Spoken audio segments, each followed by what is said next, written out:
講翻你啱啱發現咗嗰陣，咁後生仔覺得冇所謂啊，甩下啫，或者爸爸都話啦，我哋係咁啦，成個家族。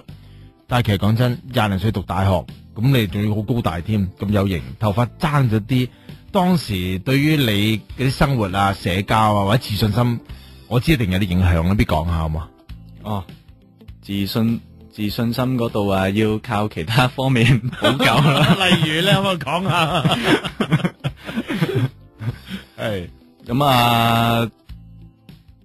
啊，自己充實翻自己咯。即係入邊嘅學識啦，係咪讀多啲書啦，係咪咁嘅意思啊？係嘛？嗱，我想問下，社交上面，譬如年輕人咁打波會游水咁。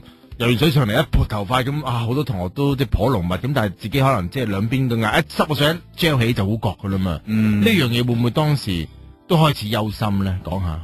係啊，自己睇自己啊，都唔想睇噶啦。不過話睇人哋啊，如果啲咁嘅年紀啊，因為好依家都好多咁嘅年紀咧，都係甩頭髮啊嘛。睇見佢啊，冇乜活力都。